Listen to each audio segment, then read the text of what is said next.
పరిశుద్ధ నామమునకు మహిమ కలుగును గాక. దేవుడు దయచేసినటువంటి మరొక నూతన దినమును బట్టి దేవునికి వందనాలు చెల్లిస్తూ వేకప్ విత్ గాడ్ వారికి నా కృతజ్ఞతలు తెలియజేసుకుంటూ ఉన్నాను.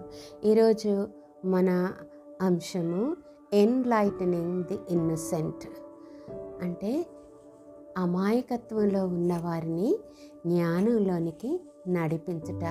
ఇది కూడా దేవుడు మనకు అనుగ్రహించే ఒక కృపావరం. ఆత్మ అనుగ్రహించే కృపావరంలో వరాలలో ఒకటి సలహాలిచ్చి కౌన్సిల్ చేసేటటువంటి వరం అయితే, మరొకటి ఎన్లైటన్ చేసేటటువంటి వరం, జ్ఞానంతో బోధించేటటువంటి వరం. మన మూలవాక్యము అపోస్తలుల కార్యము 18వ అధ్యాయము 25, 26 వచనాలు మనం చూద్దాం. అతడు ప్రభు మార్గము విషయమై ఉపదేశము పొంది తన ఆత్మయందు తీవ్రపడి యోహాను బాప్తిసం మాత్రమే తెలుసుకొనిన వాడైనను యేసుని గూర్చిన సంగతులు వివరముగా చెప్పి బోధించుచు సమాజ మందిరములో ధైర్యముగా మాటలాడనారంభించెను. ప్రిస్కిల్లా అకులయు విని అతని చేర్చుకొని దేవుని మార్గము మరి పూర్తిగా అతనికి విశదపరచిరి. దేవుని మార్గము మరి పూర్తిగా అతడికి విశదపరచిరి. చాలాసార్లు మనకి జరిగేది ఏంటంటే, వాక్యం ప్రతిరోజు చదవటం వలన రోజు తర్వాత రోజు ఆసక్తితో, ఆశతో, భారంతో మనం వాక్యం చదివేటప్పుడు చాలా మటుకు వాక్యం పట్ల ఆశ పెరుగుతుంది, ఆసక్తి పెరుగుతుంది. అది పెరిగే కొద్దీ మనలో ఏమవుతుందంటే ఎక్కువ సమయం వాక్యంతో గడపటానికి మనం ప్రయత్నం చేస్తాం. అలా ప్రయత్నం చేసేటప్పుడు చాలా అర్థాలు, మర్మాలతో కూడినటువంటి అర్థాలు వాక్యంలో మనం మామూలుగా చదివితే మిస్ అయ్యేటటువంటి అర్థాలు దేవుడు పరిశుద్ధాత్ముడు మనకు బయలుపరచటం అనేది జరుగుతూ ఉంటుంది.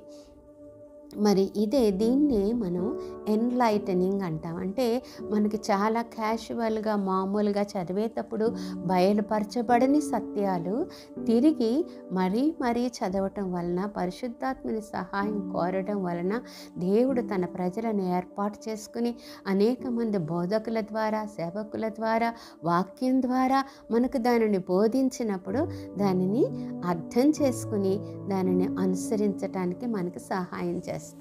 ఇక్కడ అపోల్లో అనేటటువంటి ఒక ఆయన ఉన్నాడు. మరి ఆయన ఆసక్తి కలిగి వాక్యాన్ని ప్రకటిస్తూ ఉన్నాడు, కానీ వాక్యపు లోతు ఆయనకు తెలియలేదట.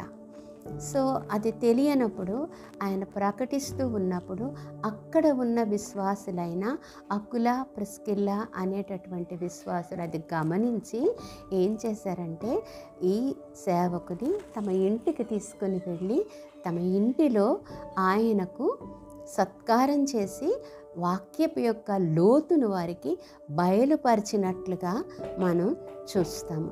ఇది సాధారణంగా వాక్యపు లోతులు, మర్మాలు మనకు ఎప్పుడు తెలుస్తాయంటే బైబిల్ స్టడీ చేసినప్పుడు తెలుస్తాయి. బైబిల్ స్టడీ చేసినప్పుడు మనకి వాక్యం పూర్తిగా అర్థమవుతుంది.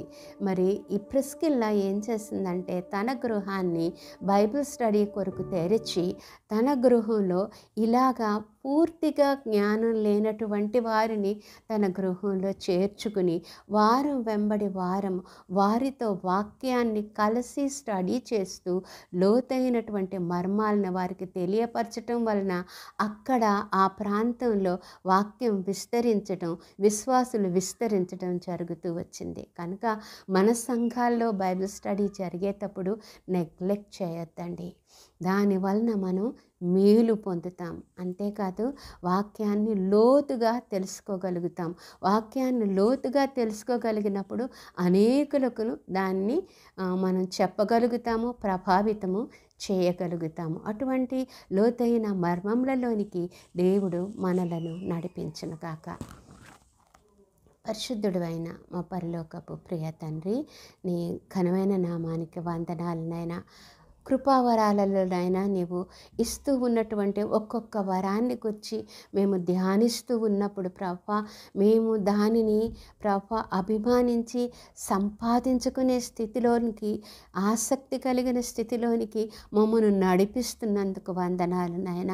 కౌన్సిలింగ్ ప్రభా ఒక వరం అయితే నాయన, ఎన్లైటనింగ్ ఇంకొక వరం అని బయలుపరిచిన ప్రభా, వాక్యపు లోతులు తెలుసుకునే కృపలోనికి మమ్మల్ని నడిపిస్తూ ఉన్నందుకు వందనాలు చెల్లిస్తూ, మీకు లోబడి వాక్యాన్ని గ్రహించి అర్థం చేసుకుని అనేకులతో అర్థాలను పంచుకుని ప్రభావితం చేయగలిగే కృపలోనికి మమ్మల్ని నడిపించమని యేసు నామంలో అడిగి వేడుకుంటున్నాం తండ్రి.